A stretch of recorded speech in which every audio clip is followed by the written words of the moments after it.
a couple questions? No doubt.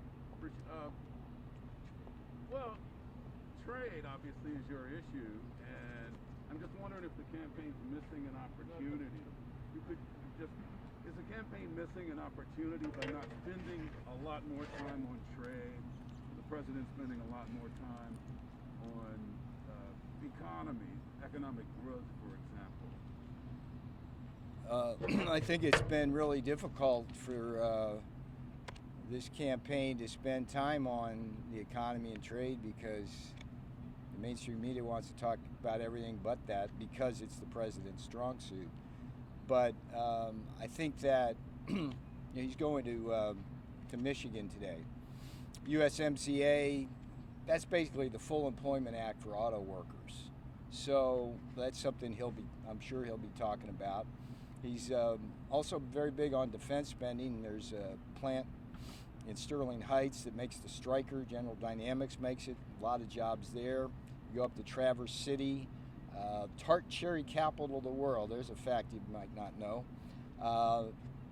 The boss came in with really stiff tariffs on Turkey when they were dumping cherries into the U.S. market. So those are the kinds of things we'll talk about. I think trade, I think the fracking issue, I think defense spending are things that as we go to Tuesday we'll be talking about. On GDP, can you sort of address the issue of the fact that during the third quarter there was a lot of stimulus money that helped reach that shocking GDP number, but there's no more stimulus money now, and the concern is it could kind of fall off the map. What's driven that big number mostly is open the economy back up and people resuming something close to normal activity. I do believe it's a tragedy that Nancy Pelosi would not negotiate in good faith with us. We should have had a deal 6 weeks ago, in my judgment. Behind the scenes, we had a very robust offer to her, but I think she basically wanted to tank the economy to hurt the president. So we understand as an administration that there's real pain in this country, real pain, and that we face issues related to evictions, foreclosures, chronic unemployment, but we're doing everything we can to address that, and we'll see what happens. Mr. Navarro, who are you with? Kevin Fracking, AP. With who? the AP. Yes, sir. I wanted to ask. What are we drinking today? We'll start first. The feedback on the vaccine. How close do you think it is to where information will go to the FDA where there could be a possible emergency use? Yeah, it's not exactly my lane, but I will tell you, I was going back through some of the documents I'd written, and I have something at stake on this because on February 9th I wrote a memo to the Coronavirus Task Force which said that if we started the horse race, I called it the horse race back then before we got to warp speed, we started the 5-company horse race, we'd have a vaccine by the end of November or December. So I got some I got my pride on the line on that. But things seem to be going well, but I don't have any first-hand information to move the markets on that. Do you feel like Deborah Birx has been kind of frozen out? That's not my lane. I'm the trade manufacturing guy. What I'm concerned about deeply right now is making sure blue-collar America has jobs. And my view is that we had a great GDP number. We understand that there's structural headwinds, loss, the shifting away from our cities, the shifting away from entertainment, transport, restaurants, things like that. For a while, we're going to the only way we're going to fill those gaps and have jobs for those people who are being dislocated is through manufacturing, and that means we're going to have to onshore more of what we actually use here. So we got to make if we buy it here, we got to make it here in order to have enough jobs for the American people, and that's kind of what I do. That's kind of my mission for the president. Mr. Navarro, can you give us an update on the National Strategic Stockpile? Sure. Is there a 90-day supply ready to go? I can't give you the exact numbers. Again, not my lane. But I thought you were in charge of the efforts to restock it. No, that's inaccurate. So what part did you have in? I worked with Admiral Polovchek. Admiral Polovchek, who I have the greatest admiration for, has been the tip of the spear on that with Paul Mango at HHS. What we've been able to do with Strategic National Stockpile 2.0 is have not just a bigger stockpile, but a smarter one. Some of our inventory management, the way we do things, and we are in a very much stronger position today than we were when we got hit with basically empty shelves. So I think that effort's been extremely successful. What I talk about when I think about what we did, the arc of seeking to defeat the communist China virus is what I call the 4-vector attack strategy. And again, in these memos, I wrote a series of memos in February to the task force that laid out this 4-vector attack strategy on behalf of the president.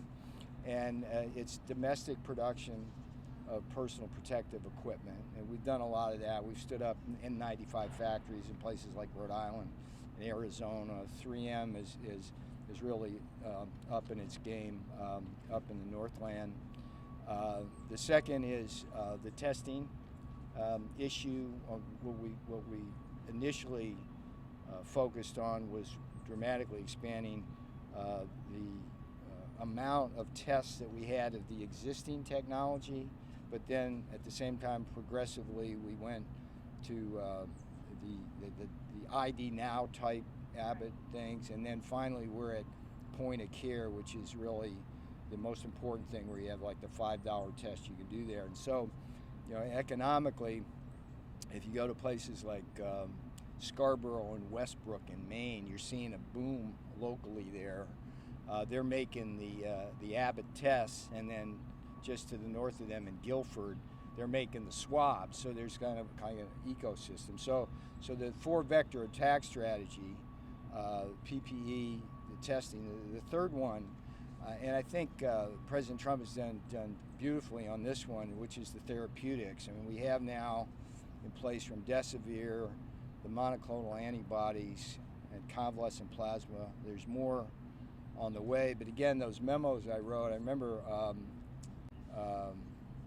the February 9th memo basically called for the increase of N95 respirators, the halt of the export, and believe it or not, China, communist China, was trying to buy our N95 machinery, okay? And we had to halt that. But that memo also talked about the need to buy the 5,000 doses of remdesivir that Gilead had in stock so that we could do the clinical trials. We didn't know if it worked back then. And also buy 100,000 doses in raw materials. So we had that. And then the 4th vector, of course, is the vaccine development, which we will, if things work out, we'll hit that mark in a third of the time. And I think it's important to point out that with the vaccine development, and this is something I think some of the doctor side of the ledger still don't understand what we're doing. Typically, when you develop a vaccine, it's sequential. You go phase 1, safety, phase 2, phase 3, get to efficacy. And then when you got something, that allows the money to flow in from investment to then begin to mass scale, right? Sequence. That's not what we did. We saw immediately that if we're going to have a vaccine in a third of the time, And in one of those memos, I actually have like a flow chart to show kind of traditional versus how we would do it. And the big difference is that we were willing to spend money on mass production of vaccines which might not pan out. In other words, we needed to be ready to mass produce all 5 of the vaccines in the horse race. And if 4 of them didn't pan out, we spent some money on mass production. It's like small dollars compared to the lives we would save. So that's kind of what we've been doing. So I think that we have a stockpile that's very well equipped now. Because separate from your memos over the summer, when you announced the stockpile 2.0 in Pennsylvania with the president for American manufacturing, your target was to have it filled by the fall. We're in good shape. I mean, again, you can get the numbers from Paul Mango and Admiral Polovchek. We feel very comfortable with the efforts that we've been doing, and we actually had a rapid response team over the summer, where when we were hearing about hospitals or some place that needed things and said they weren't getting them, we jumped on that. We would. If we saw that in like a local paper or something, we'd actually make a call. So look, I think that in the fog of war, fighting this virus, if you look at kind of where we are today, we put in place from the time the president announced pulling down the flights from China. You know, it was right back there in my office there. We were hitting the ground running, working with HHS and BART and everything like that, put this 4-vector attack strategy. And one of the things that bothers me is like there's criticism that somehow we lost February. It's like, no. We were doing everything possible then. It just took time for all of these things to come out. And those N95 factories in Arizona and Rhode Island, we did that in 5 weeks. 5 weeks we did that. Those things usually take like 9 months. Anything else? Cases are surging. Should we be doing anything differently right now in the U.S. I'll let the task force handle those. You talk about your memos. You do a lot of strategic thinking in this area. The strategic thinking is simply that we have to walk a line on behalf of this country that manages the competing risks of dying from the virus or dying from the lockdown.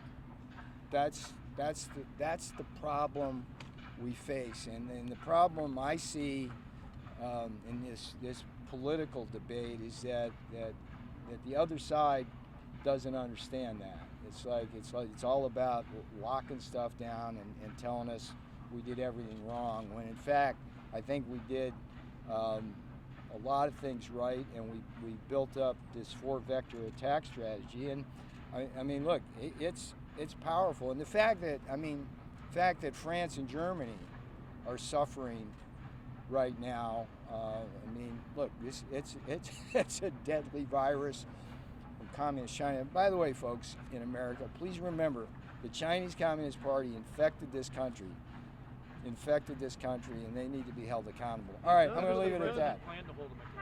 How will he hold them accountable, Mr. Navarro?